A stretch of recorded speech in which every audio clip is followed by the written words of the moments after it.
पवन भैया के उतना दूर चुनाव में अगर बीजेपी टिकट देता तो उनका के निगलल चाहता ना लेबे के चाहिए। हमनी के कहीं से वहाँ के लड़म तो हमनी के तन धन से भैया खातिर तैयार बन जाए। पवन भैया जेवना क्षेत्र में रहम जानी कि उजा के जनता खातिर सोना पर सुहागा बा।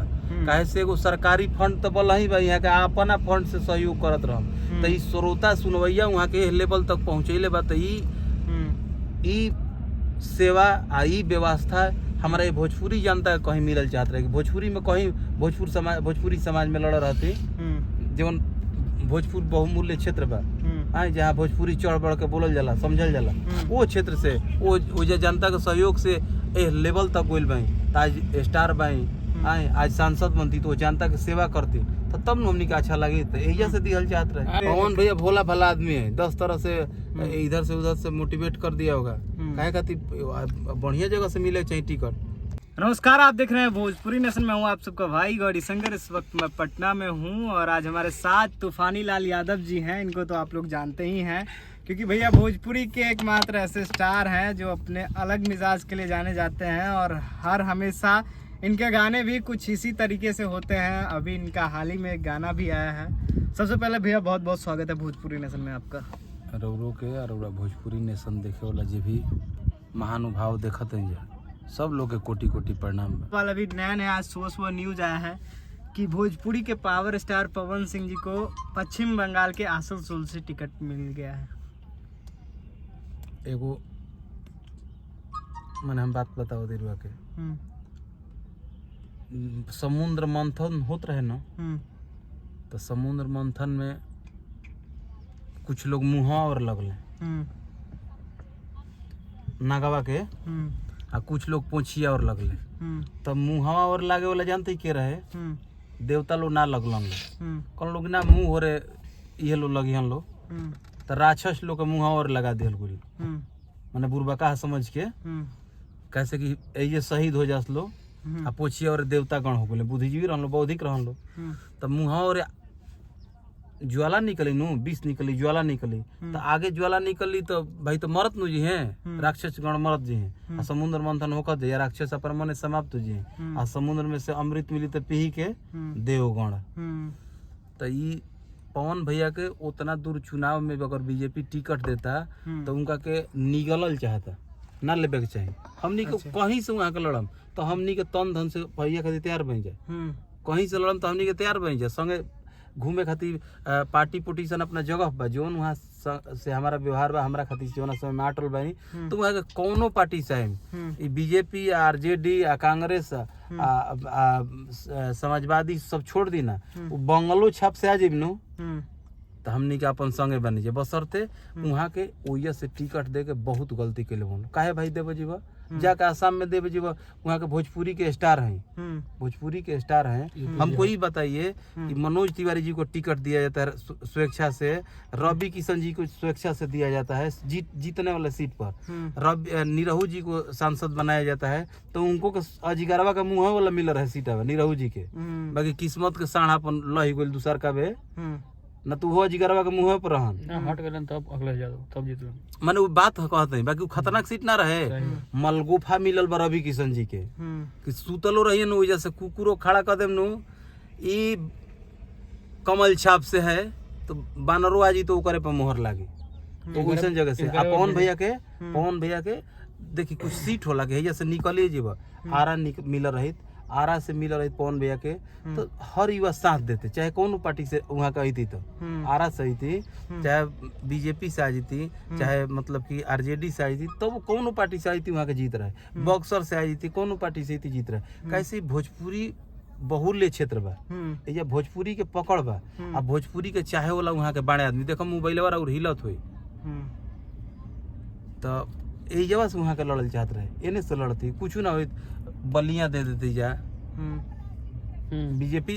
अच्छा कोलकाता बलिया देती ससुराल रहला बलिया ससुराल रहला सहानुभूति रही बनारस से मोदी चुनाव लड़ते हाँ मतलब कि एने देवे के चाहिए जा कर दे बंगाल के खाड़ी में होने चलाक बैल बोलो सबसे होशियार अच्छा, यहाँ आपको के क्या लगता है accept कइले भाई हाँ, अपन करी। हाँ, पवन सिंह जी जो कि बहुत उम्मीद है उनसे, जनता से उनको बहुत उम्मीद है, और इतना दूर बहुत ही कठिन काम है ये कि पवन भैया जीवना क्षेत्र में रहम जानी की उजा के जनता खातिर सोना पर सुहागा बा। काहे से एगो सरकारी फंड तो बोला ही बा, यहाँ के अपना फंड से सहयोग करत रहम।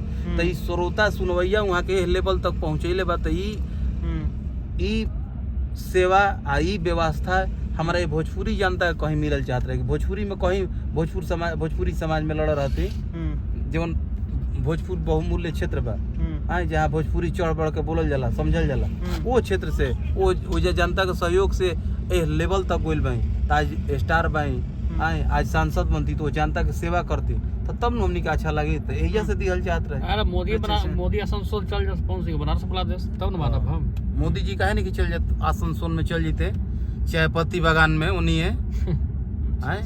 तूफानी लाल यादव जी का साफ तौर पे कहना है कि पवन सिंह जी को जो पश्चिम बंगाल से टिकट दिया गया है वहां से नहीं मिलना चाहिए, जहां पे भोजपुरिया श्रोता है वहां से मिलना चाहिए। तब एकदम निश्चित मिलेगा जी, फालतू काम भइल बा। इनके पे आपको नहीं लगता है पवन सिंह जी को लोग अब इस चीज पे? पवन भैया भोला भला आदमी है, 10 तरह से इधर से उधर से मोटिवेट कर दिया होगा। काहे खातिर बढ़िया जगह से मिले चाहिए टिकट, उनमें क्षमता है, उनको कौन पार्टी देना नहीं चाहेगा टिकट। लोग झूठ मूठ को इसमें जरूर मतलब कि अच्छा 3 लोग सांसद है ना जी, मनोज तिवारी जी, रवि किशन जी और नीरहू जी, ये तीनों लोग से गीत संगीत में सबसे अधिक इनका पॉपुलैरिटी है कि नहीं? हाँ, ईमानदारी से बताइए। सबसे अधिक, सबसे ज्यादा लोगों के दिल पर राज करते हैं पवन सिंह नहीं करते? हाँ। चाहे दुश्मन हो चाहे मित्र हो, सबके दिल पर राज करते हैं ना। हाँ। टिकट देवे के बोलते जाकर बंगाल के खाड़ी में देव है, हमारा यूपी बिहार में कहीं नहीं जगह ले जीवे के बंगाल में पटक देव। बिल्कुल आप बाउर काम एजा के श्रोता के सेवा करे के वहाँ के सौभाग्य प्राप्त हुई। हमारा एजा भोजपुरी समाज के लोग के कल्याण वहाँ करते, तो ले जाकर बंगाल डाल देबो खाड़ी में। गलत किया है। अच्छा, इससे आपको भी थोड़ा, आपके भी मन में उदासी है? उदासी काहे ना रही? बिल्कुल भी। जीते वाला सीट पर देबो कि बोका बनेबो? हमारा जमाइश कर रहे करे पर। तो बीजेपी वालों से आप क्या कहेंगे इस चीज को? बीजेपी वाले से हमनी के का कम जे? बीजेपी वाला से काला से बीजेपी वाला क्योंकि देश चिचिया तो सुनते नहीं, तो बीजेपी वाला सुने वाला हमें रो बुझाता है कि बीजेपी वाला सुने वाला हमें? किसान कितना मरी गए के सुनता जी, चिचिया मर जाता हूँ, सुने वाला हमें बीजेपी वाला। क्योंकि पवन सिंह जी एक निस्वार्थ भाव के आदमी हैं, हाँ। वो हर जगह मदद करते हुए नजर आते हैं। वही हम भी बात बोल रहे हैं कि ऐसे लोगों को जीतने वाला न सीट दीजिएगा कि बलि के बकरा एगो कहाला चढ़ावल, तो बलि के बकरा ये लोग चढ़ा रहे हैं उनको। दर्शक से क्या कहेंगे तूफानी लाल यादव जी? दर्शक से हमनी के तो यह कम जाए, कहीं से आई तो भगवान कर वहाँ के जीत जाई, कहीं से आई वहाँ के भगवान कर जीत जाए। हमनी के दिल से कहीं से आई तो हमनी के तो लड़े के बाद, लेकिन लड़े के बाद तो हमनी के जीत के संग लड़ने में तो नहीं अच्छा लगेला। बिल्कुल, क्योंकि आप लोग भी चुनाव प्रचार में जाएंगे। अब देखिए एगो सत्य होता है, एगो सत्य होता है। आज भी आप कहिए कि नहीं, कर्ण दानी थे, भीष्म पितामह प्रतिज्ञा कर दिए तो कर दिए, जुबानी महात्मा थे, हैं? तो इतना महानुभाव लो रही जा महाभारत में, लेकिन असत्य के तरफ रही जा। तो आजू मतलब कि वहाँ सब के पतन भइल, तो असत्य के तरफ आजू देखल जाता है। जबकि कर्ण जैसे कर्ण थे, उनके जैसा आज तक दानवीर हुआ नहीं हुआ जी, वहीं सन के उदानी भइल नहीं। लेकिन संगत कहाँ हो गई कि दुर्योधन के संगत में ओकरा एहसान मंद हो गई रही। तो उहे बात बस संगति के आ जगह के प्रभाव बा, न तो वहाँ के तो ऐसा बा। पवन भैया के अच्छा जगह से लड़े के चाहिए, फालतू जगह ले जाके बंगाल फंगाल में पटक दिला। बिल्कुल इस वक्त हमारे साथ तूफानी लाल यादव जी हैं, भोजपुरी के सिंगर, जिन्होंने इस मामले पे भी काफ़ी कुछ खुलकर कहा, और हाल ही में इनका गाना भी आया है, इन्होंने बता दिया है। तो जाइए इनके गाने को सुनिए और प्यार दीजिए। धन्यवाद।